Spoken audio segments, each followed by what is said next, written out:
Bismillahirrahmanirrahim.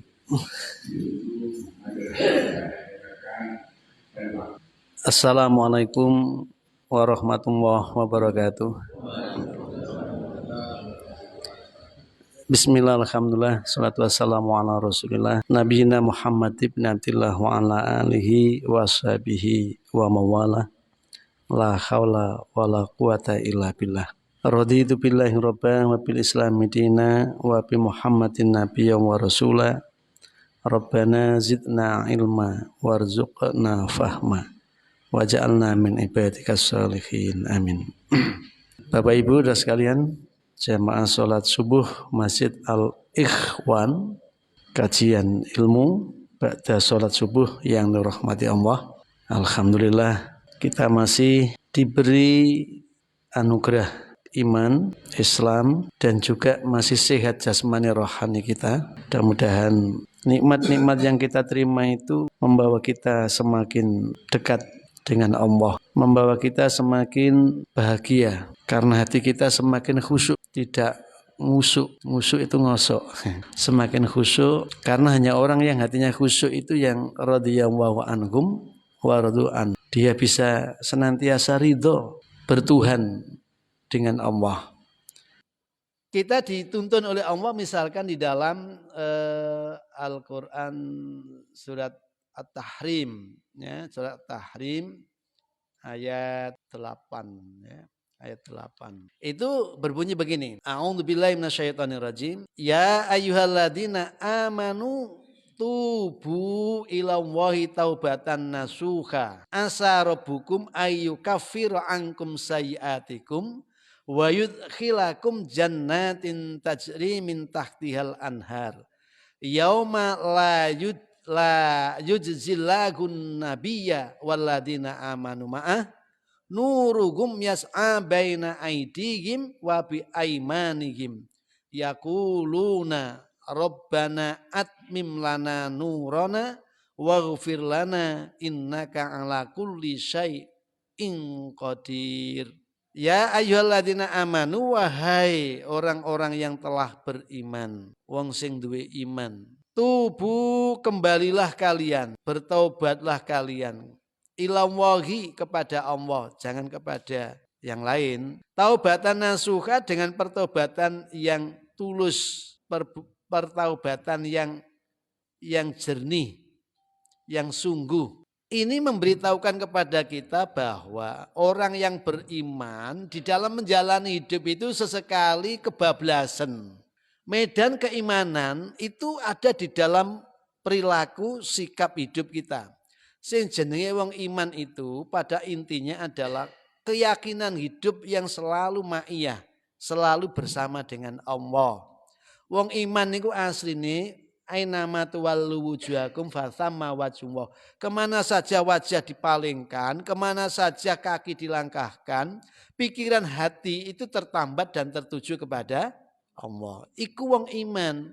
Maka orang yang beriman itu mestinya orang yang paling banyak zikirnya dengan Allah. Zikirnya dengan Allah. Bahkan usai sholat itu pun dia tiada henti ketika bertebaran di muka bumi untuk mencari rezeki. Nah, golek itu angel ya. Tiada henti berzikir kepada Ilahi ketika cari rezeki di muka bumi. Maka orang yang zikir dengan Allah itu mestinya hatinya yatma'innu, menjadi tenang, damai, tentram, tidak gusar, tidak khawatir, tidak takut, tidak galau, tidak bimbang, tidak ragu. Yang semua itu bisa membawanya semakin jauh dari bertuhan. Maka ketenangan yang diperoleh dengan cara zikir itu tadi mestinya membawa sikap dan laku orang yang beriman itu berada dalam koridor istiqomah. Koridor istiqomah itu koridor masonganan ya lurus sampai dengan batasnya, ngiri ya lurus sampai dengan batasnya. Jadi tidak sampai melalui medan keimanan yang ada itu tadi. Batas iman itu boleh jadi syirik, batas iman boleh jadi fasik, batas iman itu boleh jadi nifak, batas iman itu boleh jadi zulum. Jadi ketika orang itu beriman, kemudian menjalani hidup yang sedemikian luas medannya, sesekali orang beriman itu melewati batasan keimanannya. Lalu dia bercampur dengan perbuatan-perbuatan yang semestinya non-imani. Apa non imani? Ya gara-gara ada non tunai ngono enggak. Ada muslim, ada non muslim, nggak saya pakai non imani.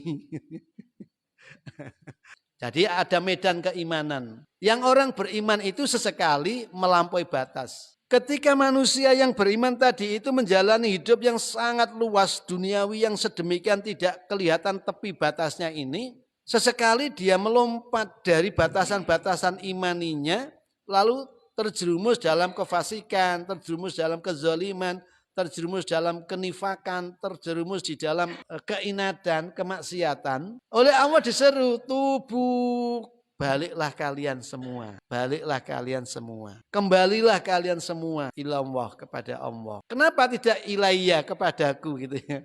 Tapi menggunakan pihak ketiga.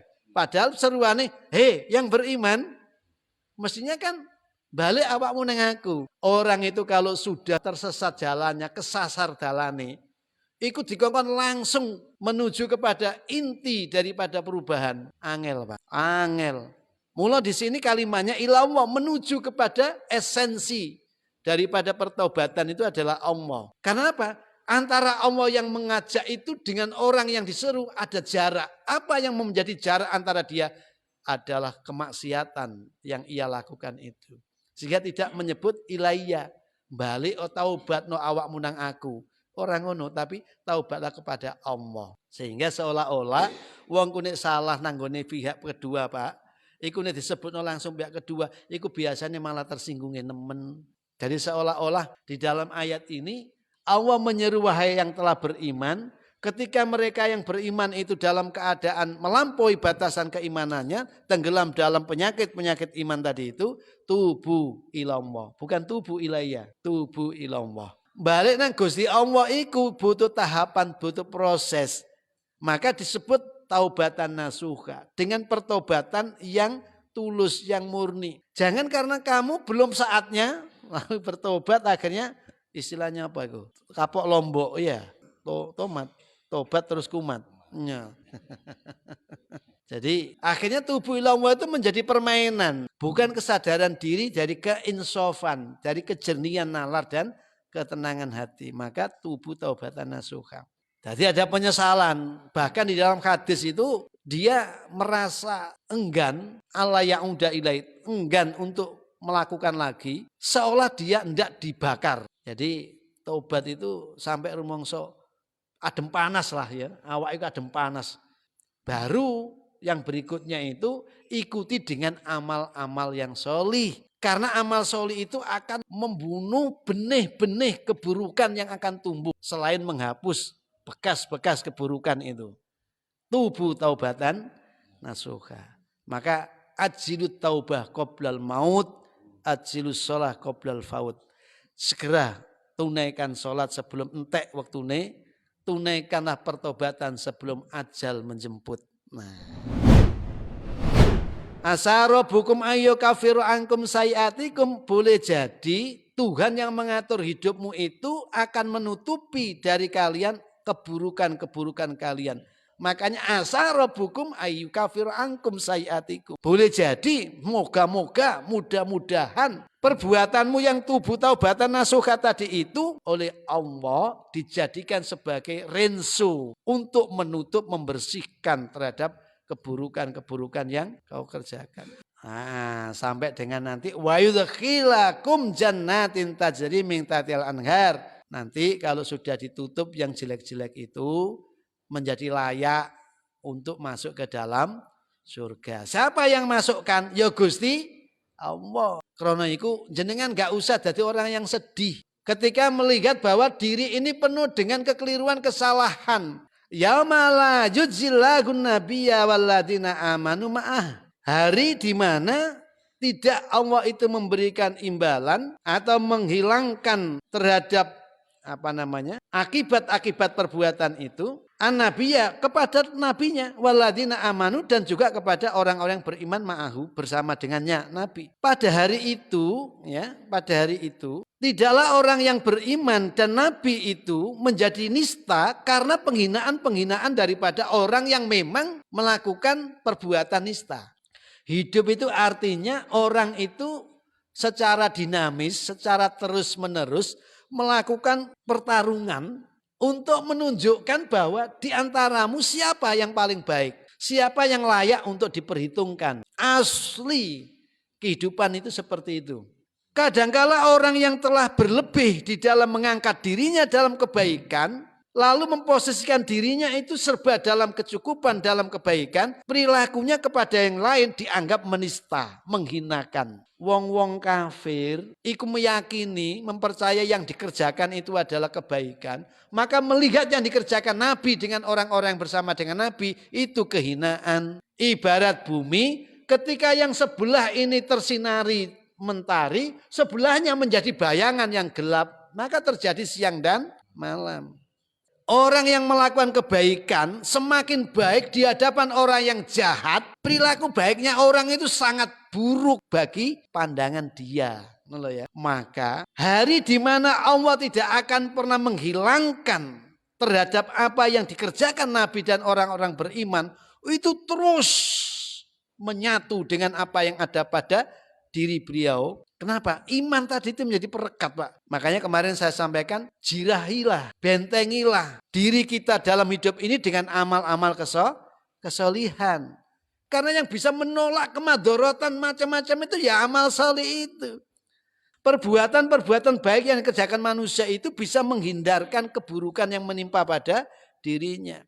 Logikanya kebaikan itu menolak keburukan. Iya, tetapi tidak serta-merta yang baik-baik mesti mendapat yang baik. Kenapa? Dunia itu lahun walaibun, panggung sandiwara. Tapi nek wong iku tulus temenan, mukhlisina lahudina kunafa'a, insyaallah. Andai kan kena iku gak kroso ngono lho, Pak. Roro bocor ngono lho. Disawat teko mburi duas.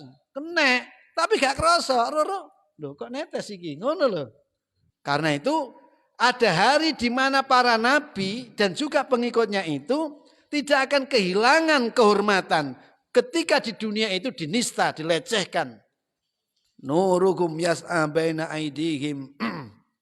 Hari itu cahaya mereka, cahaya Kanjeng Nabi, cahaya orang-orang bersama dengan Kanjeng Nabi, yas'a baina aidihim, memancar begitu terang. Baina aidihim, di antara hadapan mereka, wa bi aimanihim, dan di sebelah kanan mereka. Jadi subhanallah, ini Allah menggambarkan wong kune iman walaupun di dunia pernah melakukan keburukan, tetapi dia sempat bertaubat, dapat pengampunan dari Allah. Esensi kehidupannya dia nanti yas'a nuruhum, punya cahaya yang menerangi baik di depan maupun di kanan mereka. Lalu mereka mengatakan, yaqulun Rabbana atmim lana nurona, du Gusti panjenengan sempurnaaken pelita cahaya kami ini. Waghfir lana, dan teruslah engkau ampuni kami. Ya toh?